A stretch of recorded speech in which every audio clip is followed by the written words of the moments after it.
All right. This is my friend Naomi. What up? What up, Ben? I've been sick all week. I have the flu. I just went and got my COVID test. No COVID. And but now I got to go get a prescription for something for my congestion. And the lady that prescribed it, it's like, oh, you're gonna like it. It zips you up. I could use some zipping actually.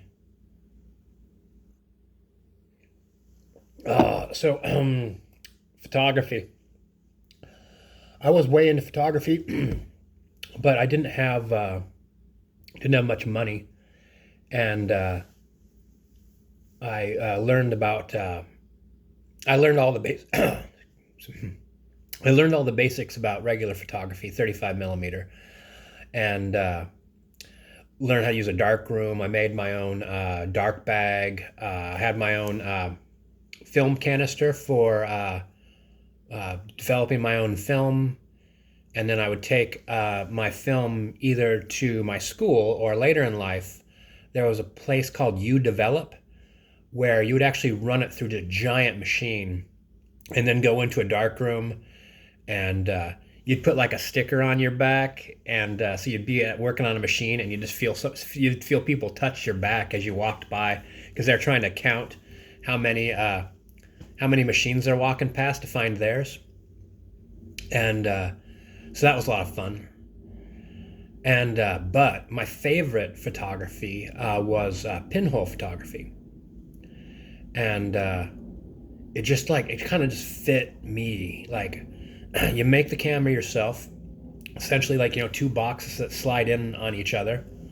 Um, you put the undeveloped uh, photo paper on the back like a giant negative.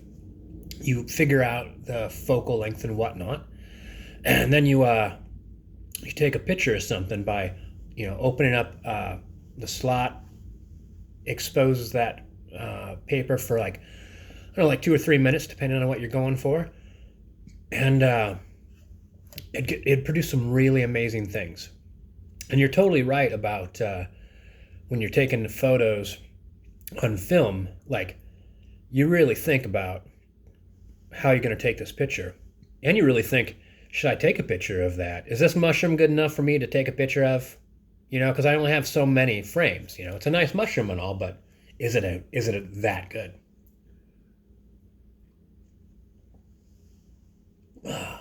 And then when you like, when you take your 35 millimeter and you cut it up and you lay it on a contact sheet and you develop that and you hold up that sheet and then you're just going frame by frame, like looking at the photos before you want to take, to enlarge one to a regular size. And you're like, why did I take a picture of that chair? What's up with that pumpkin? Like, oh man, like you can't even see that bird.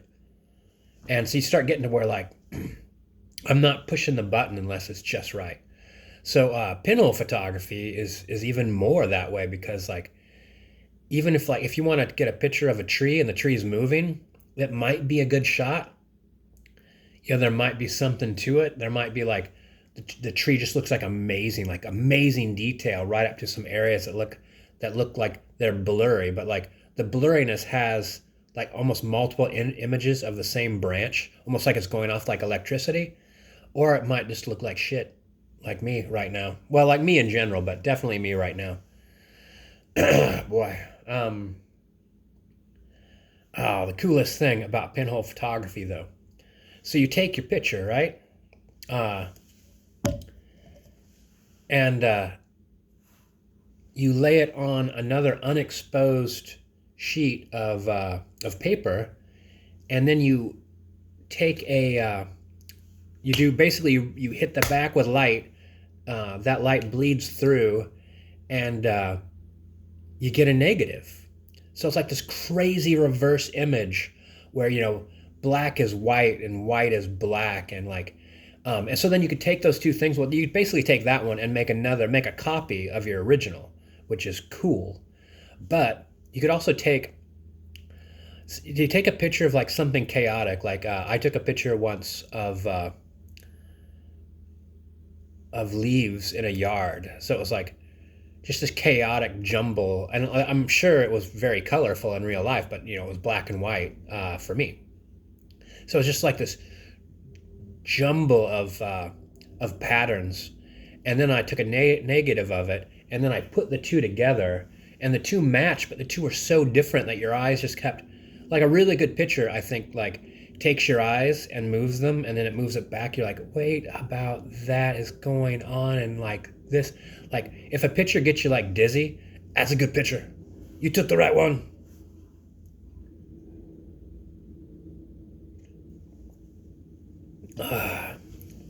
So the teacher that taught me how to do that, I took a picture of my sister's cat, who I believe was named Pumpkin, and I took like a 3 minute exposure or something like that. So the detail, like it's almost like 3D. Like you see every hair on this cat, and that cat did not move at all for 3 solid minutes. It was motionless.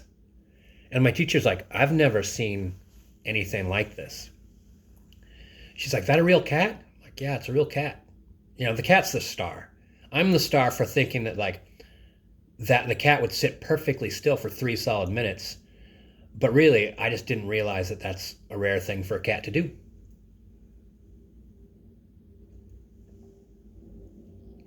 One other story. So when you share a dark room, for some reason, like the first dark room I used couldn't have a lock on it because we're high school students, and so of course, we're gonna go in there and do things we shouldn't do. But there are these signals of like, don't come in. Someone's using it. There's lights and a sign. But the other thing about high school students, and actually just human beings, is in their mind they're like, oh, I'm gonna go develop some stuff, and then they just walk right in because they're gonna go develop some stuff. None of their mind is like, I'll check to see if it's busy. And then when the person's in there, I'll go, how much time do you have left on your exposures? I'm like, it's going to be 5 minutes. Like, okay, well, my name's, Jane or Joe. I'll be back in 5 minutes. I want to be next, all right? Like, yeah, I'll let whoever, if someone comes, I'll say, Jane's in line. Work something out, like human beings. Instead of barging right in and wrecking my shit. Because when you're, as you know, but maybe not everyone knows, as you're printing stuff, like you have all these, like not only stuff soaking in chemicals, but you have stuff, what is that machine that projects light through, you slide your negative in and projects light down onto a print. I can't remember what that's called. A magic light thingy. And this lady, this young woman, barges in. And this has happened to me like 20 times because I was addicted. So I would find out like, when are you teaching a different class? Like when are you teaching painting? I'll go in there and use the darkroom because no one's going to be in there. And then anyway, so for the 20th time, this young girl comes barging and sees what's happening, goes whoops, and goes to close the door. And I'm like, no! And I run and whip open the door, and she's making a break for it. And I'm like, you there, stop. Citizen, show your papers. And totally disrupt the class. And I said, you are coming back in that dark room with me. I'm going to show you what prints I've taken. They're all numbered, of course. What prints I've taken. Which ones are in the baths. All those are coming out. What print I was just now working on, that's coming out. And I want you to redo all my work for me. And like the girl's like, I'm not doing that. And she looked at my teacher and said, do I have to do that? I'm not doing that. And I'm like, she just destroyed like an hour's worth of work. And the teacher went, I will grade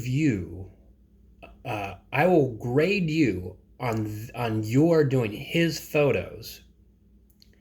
And then on your work that you do, I will grade that as extra credit. So if you miss something or don't follow instructions on another project, that just won't count, and that project will replace it.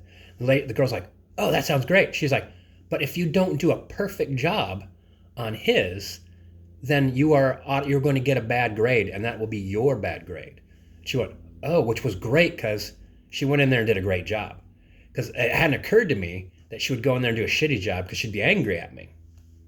It did not occur to me because it would never really occur to me to not take responsibility for fucking somebody over, for one. But it would never occur to me because until later in life, um, that like that's a thing. Like, I need you to make need you to make good on the thing that you just did. Like, why?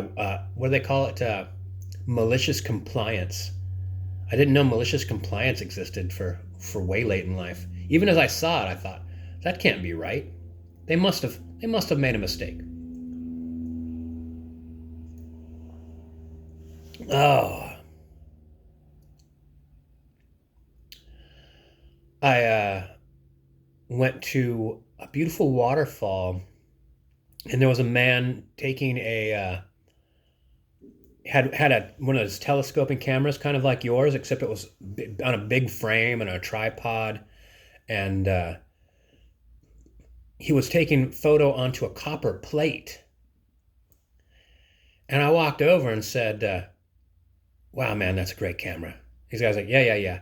And I started talking to him. At that point in time, I there more of the information was still in my brain about film and photography, and then we ended up just hitting it off. Um, like back then, if I would have had any kind of money, um, I would have behind me right now a giant tripod wooden uh, camera with a copper plates in it, and that bedroom that I hardly ever use, it just constantly becomes a mess. I call it my explosion room. That would be a dark room. Oh gosh, I should put that on my list of things to try. I've got so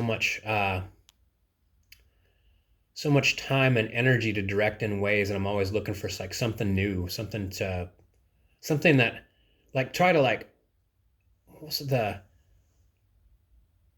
I wrote something down once about looking back to my childhood for inspiration on how to be an adult.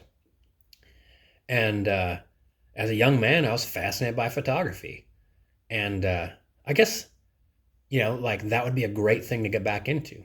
And digital photography is not probably a good way to start. I already have a camera, um, but pinhole photography wouldn't be that bad. The only difficulty is the chemicals, how to get, and then how to dispose of because they're poisonous. Um, but that that's worth checking out. Tired. I'm gonna go get some medicine today that might allow me to either sleep or be so hyperactive that you can't believe it. Um, it would help me sleep because you take it early in the day, helps clean out your sinuses, and then you could breathe so that you could sleep. As opposed to what I've been doing for like a week now is waking up every 5 to 10 minutes to blow my nose, and then you're sitting in your bed with a baby wipe because because I've blown my nose 10,000 times, and you're like, what do I do with this baby wipe? Should I get out of bed now? And if you're savage, you say no, and you throw it at your door. And so in the morning, there's a pile of baby wipes there. And now the door is probably what's keeping me from getting well. I probably need to spray that down. I should put that on my to-do list. Become less of a savage. All right, Naomi, it was nice to see you in the tubes. I'll talk to you later.